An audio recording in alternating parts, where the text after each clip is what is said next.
এমনটা তোমাদের সাথে শেয়ার করেছিলাম পুরীতে 2টা দিন কিভাবে কাটালাম। এটা ছিল তৃতীয় দিন।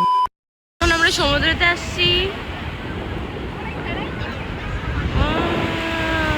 সমুদ্র থেকে যাওয়ার পর আমরা হোটেলে গিয়ে রেডি হয়ে বেরিয়ে পড়লাম পুজো দেওয়ার জন্য। আর সেদিন চলে গিয়েছিলাম জগন্নাথ দেবের মন্দিরে। দেখতেই পারছো কতটা গরম ছিল আর অনেকই ভিড় ছিল সেখানে। সেদিন আমাদের হোটেল থেকে মন্দির প্রায় 10 মিনিট লেগেছিল আসতে, আর আমরা হেঁটেই এসেছিলাম। আর তোমরা যারা গিয়েছিলে তারা তো জানোই যে এখানে ফোন অ্যালাউ নেই, তো আমি কিছু ভিডিও করতে পারিনি ভেতরে, তো বাইরে একটু করেছিলাম, সেটাই তোমাদের সাথে শেয়ার করে দিলাম। আর জানো তো, নিজের মুখটা নিতেই ভুলে গিয়েছিলাম। এবারের মতন ক্ষমা করে দিও, নেক্সট বার ইমপ্রুভ করার চেষ্টা করব। আর আমি যে ভ্লগ করছি সেটাও আমার খেয়াল ছিল না। যাই হোক, আমরা পুজো দিয়ে চলে গিয়েছিলাম জুস খেতে, তো সেটারও তো ক্লিপ নিতে ভুলে গিয়েছিলাম। তারপর খেয়ে ডিরেক্টলি হোটেল চলে গিয়েছিলাম। ওখান থেকে ফ্রেশ হয়ে আবার বেরিয়ে পড়লাম সব মন্দিরগুলোতে দর্শন করতে, কারণ জগন্নাথ দেবের মন্দির থেকে আস্তে আস্তে 3টা বেজে গিয়েছিল আর এগুলা মন্দির 5টা থেকে বন্ধ হয়ে যায়। তা তাড়াহুড়ো করে চলে আসলাম। আর এসেই তো দেখলাম বিভিন্ন রকমের ঠাকুর বানাচ্ছে, কি যে ভালো লাগছিল বলে বোঝাতে পারবো না। তারপর চলে গেলাম অন্য একটা মন্দিরে, আর এই মন্দিরটার নাম ছিল মাসি বাড়ি। তো গিয়ে তো দেখলাম সেটাও বন্ধ। তারপর চলে গেলাম আরেকটা মন্দিরে, আর এটার নাম ছিল পিসি বাড়ি। আর এই মন্দিরটা নদীর মাঝখানে ছিল আর বেশ ভালো লাগছিল দেখতে। তোমরা কি কে পুরী এসেছিলে অবশ্যই কমেন্টে জানিও তো।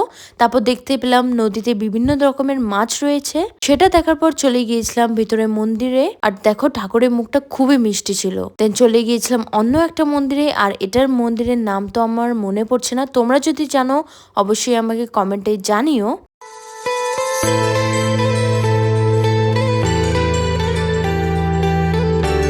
তারপর তো আমরা চলে গিয়েছিলাম শিব মন্দিরে। আর দেখো কত ধরনের শিবলিঙ্গ এখানে রয়েছে, এটা সত্যিই খুব সুন্দর ছিল। আর শিবলিঙ্গ গুলো এতটাই ভালো লাগছিল দেখতে। অনেক টাইম হয়ে যাওয়ার কারণে আর কোনো মন্দির দেখতে পারিনি, কারণ বন্ধ হয়ে গিয়েছিল। এখন আমরা হোটেলে ফিরছিলাম। ডিরেক্টলি চলে গেলাম ওখানে, খেয়ে নিলাম ব্রেড টোস্ট সাথে কর্নের চাট। আর আবার তো চলে আসলাম হোটেলে আর রিসেপশনে বসেছিলাম, কারণ মা বাবারা বাইরেই ছিল, তো আমরা একটু রেস্ট নিতে এসেছিলাম। আবার যাব সমুদ্রতে, আবার চলে গেলাম সমুদ্রতে। আর ওখানে তো বেশ ভালো লাগছিল। আর সারাদিন তো আমি খাইনি, রাত্রে ব্রেড টোস্ট আর কর্ন খেয়ে আমার হয়ে গেছিল খুবই শরীর খারাপ। আমি তো পরের দিন হসপিটালাইজ ছিলাম, কিন্তু আর ক্লিপ নেওয়া হয়নি। আর এই শরীর খারাপ নিয়ে বেরিয়ে পড়ছিলাম ঘুরতে, কারণ আমি চাইনি আমার জন্য কারো ঘোরা নষ্ট হোক। যদিও গিয়ে ভালোও লাগছিল না, তো এখানে চলে আসলাম কোনার্ক টেম্পলে। আর বিশ্বাস করো, শরীরটা এতটাই খারাপ লাগছিল, কিন্তু কাউকে আমি বুঝতেই দিচ্ছিলাম না কিছু। তো এই শরীর খারাপ নিয়ে পৌঁছে গেছিলাম নন্দন কাননে। তো আমি আগে জানতাম নন্দন কানন হলো একটা মন্দির, কিন্তু গিয়ে দেখলাম সেটা একটা জু। তো এইটুকু আমি ভয়েস দিচ্ছি না, তোমরা দেখে নিও আমি ওখানে গিয়ে কি কি দেখেছি। চলো অন্য আর আছে একটা, চলো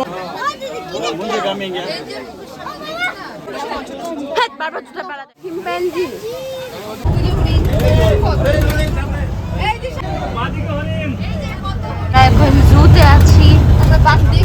বাঘটা শুয়েছিল, দেখতে পারলাম না। যাই দেখো সবাই আছে। তারপর তো আমার একটুকু ভালো লাগছিল না, তাই সাইডে গিয়ে বসেছিলাম আর ওরা দেখছিল।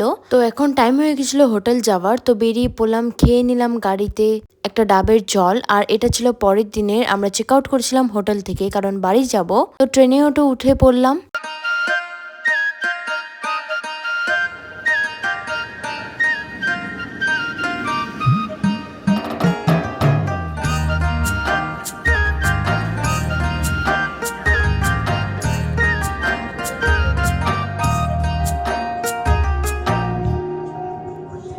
আমি মনের মানুষ পেলাম কই, প্রাণ খুইলা দুটো কথা কই। আমি মনের মানুষ পেলাম। আর ট্রেনে দুটো ফটো নিয়েছিলাম, তোমাদের সাথে শেয়ার করে দিলাম। দেখতে পেলাম একটা আঙ্কেল ঘুগনি নিয়ে যাচ্ছিল, তো দেখে ভালো লাগলো, তো নিয়ে নিলাম আর সেটাও খেয়ে নিলাম। তারপর পুরী থেকে আমাদের আরেকটা হাওড়া ট্রেন ছিল, তো সেখানে নেমে পড়লাম শিয়ালদাতে, হাওড়া যাচ্ছিলাম। রাত্রে 11টা নাগাদ ট্রেন ছিল, তাই ঘুমিয়ে পড়ছিলাম। এটা হলো সকালের কিছু ক্লিপ। দেন 8টা নাগাদ আমরা নেমে পড়লাম স্টেশনে। তারপর তো আমাদের নিতে চলে এসেছিল, আর এদিকেই ফিরছিলাম বাড়ি। তো চলো বাড়ি গিয়ে দেখা হচ্ছে। এখন আমি চলে এসেছি বাড়িতে। বাড়ি এসে ফ্রেশ হয়ে স্নান করে বসে আছি। তো এই ভিডিওটা এখান পর্যন্তই ছিল। আমি বেশি একটা লং বানাইনি, যেইটুক নিয়েছি তোমাদের সাথে শেয়ার করে দিলাম। ভিডিও দ্বারাই তোমাদের অল্প অল্প করে সবটাই আমি শেয়ার করলাম, কোথায় গিয়েছি, কি হয়েছে না হয়েছে। যদি তোমাদের এই ভিডিওটা ভালো লাগে অবশ্যই কমেন্ট করে দিও আর একটা লাইক করে দিও। আর যদি ভিডিওটা ভালো লাগে সাবস্ক্রাইব করে দিও। টাটা, দেখা হচ্ছে পরের একটি ব্লগে। Till then take care.